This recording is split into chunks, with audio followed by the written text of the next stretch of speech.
Lucifer എന്ന ചിത്രത്തിന്റെ രണ്ടാം ഭാഗമായ എമ്പുരാൻ ഇതേവരെ വന്നിട്ടില്ല. ടീസർ കഴിഞ്ഞ ദിവസം വന്നിട്ടുണ്ടെന്നുള്ളത് ശരിയാണ്. പക്ഷെ അതിന്റെ മൂന്നാം ഭാഗത്തെ കുറിച്ചുള്ള ചർച്ചകളുടെ സോഷ്യൽ മീഡിയയിൽ എമ്പാട് സജീവമായി നിലകൊള്ളുന്നത്. സാമൂഹ്യ മാധ്യമ പ്രേമികൾ മൂന്നാം ഭാഗത്തിന്റെ പ്രതീക്ഷകളാണ് പങ്കിടുന്നത്.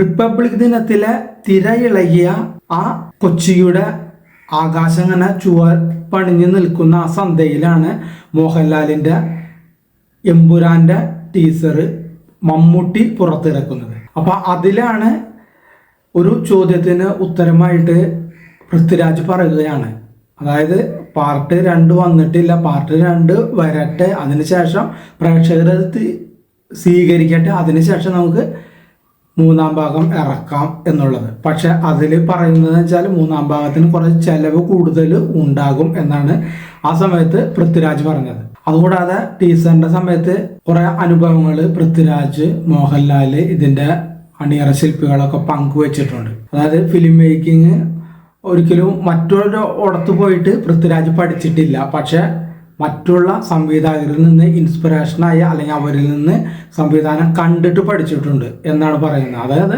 ഷാജി കൈലാസ്, സത്യൻ അന്തിക്കാട്, ജോഷി സാറ് ഒക്കെ അദ്ദേഹത്തിന്റെ ഗുരുക്കളാണ് എന്നാണ് പൃഥ്വിരാജ് ആ ഫംഗ്ഷനിൽ പറഞ്ഞത്. ഒരു ഇതിഹാസങ്ങളാണ് അവര് എന്നാണ് പൃഥ്വിരാജ് പറഞ്ഞത്. പിന്നെ അദ്ദേഹം നന്ദി പ്രകാശിപ്പിച്ചത് ആന്റണി പെരുമ്പാവൂരിനോട്, മോഹൻലാലിനോട്. കാരണം ലൂസിഫർ എടുക്കുന്ന സമയത്ത് ഒരു ഗ്യാരണ്ടിയും അദ്ദേഹത്തിന് ഉണ്ടായിരുന്നില്ല. അത് പറ്റുമോ ഇല്ലയോ, എങ്ങനെയായിരിക്കും എല്ലാവരും സ്വീകരിക്കുക എന്നുള്ളത്. പക്ഷെ അത് സ്വീകരിച്ചു കഴിഞ്ഞപ്പോഴാണ് പിന്നെ രണ്ടാം ഭാഗത്തിന്റെ ചിന്തകൾ വരുന്നത്. അതുകൂടാതെ മറ്റൊരു അനുഭവം അദ്ദേഹം പറയുന്നത് വെച്ചാൽ ഗുജറാത്തിൽ ലോകത്തിന്റെ ഒട്ടുമിക്ക സ്ഥലങ്ങളിലും ലൂസിഫറിന്റെ ഷൂട്ടിംഗ് നടന്നിട്ടുണ്ട്. ഏകദേശം 1.5 വർഷത്തോളമാണ് ലൊക്കേഷൻ അന്വേഷിച്ച് പൃഥ്വിരാജ് നടന്നത് എന്നാണ് പറയപ്പെടുന്നത്. അപ്പോൾ ഗുജറാത്തിൽ ഒരിടത്ത് ഷൂട്ടിങ്ങിന് പോയപ്പോൾ അവിടെ കാലാവസ്ഥ തീരെ അനുകൂലമായിരുന്നില്ല. ഏകദേശം ഒരാഴ്ചയോളം ലാലേട്ടൻ അവിടെ വെറുതെ ഇരുന്നു എന്നാണ് പറയുന്നത്. അപ്പോൾ അങ്ങനെ ടീസർ വന്നു കഴിഞ്ഞു. അതിനുശേഷം മാർച്ച് 27-നാണ് ഇതിന്റെ റിലീസ് തീയതി പ്രഖ്യാപിച്ചിട്ടുള്ളത്. അപ്പോൾ തമിഴ്, തെലുങ്ക്, ഹിന്ദി, കന്നഡ എന്നീ ഭാഷകളിൽ എല്ലാം ചിത്രം ഉണ്ടാകും.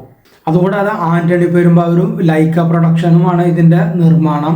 ലൈക്ക പ്രൊഡക്ഷൻസിന്റെ ആദ്യത്തെ മലയാള ചിത്രം കൂടിയാണിത്. കാരണം ലൈക്ക പ്രൊഡക്ഷൻസിന്റെ സുഭാസ്കർ എന്ന് പറയുന്ന വ്യക്തി മലയാള സിനിമയുടെ ഒരു ആരാധകനാണ്.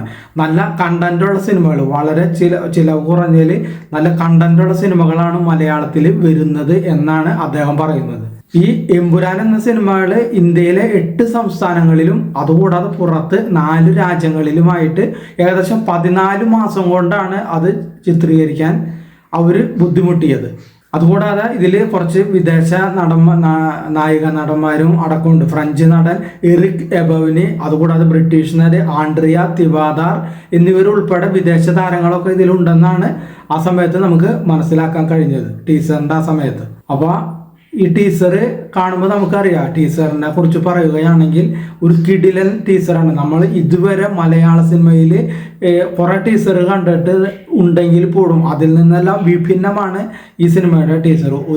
ഒരു ഹോളിവുഡ് സിനിമയുടെ ഒരു പ്രതീതിയാണ് നമുക്കത് കാണുമ്പോൾ. ഇനി ഇതിൻ്റെ കുറച്ച് നാൾ ട്രെയിലറും കൂടി ചിലപ്പോൾ വരും. അപ്പോൾ നമുക്ക് ഇതൊരു മലയാള സിനിമ ലോക സിനിമയുടെ നിലവാരത്തിലേക്ക് ഉയരട്ടെ. ഈ എമ്പുരാൻ എന്ന സിനിമ വലിയ ഹിറ്റുകളാവട്ടെ എന്ന് നമുക്ക് പ്രാർത്ഥിക്കാം. അപ്പോൾ മാർച്ച് 27 വരെ നമുക്ക് കാത്തിരിക്കാം ഈ ഒരു നല്ല സിനിമയ്ക്ക് വേണ്ടിയിട്ട്.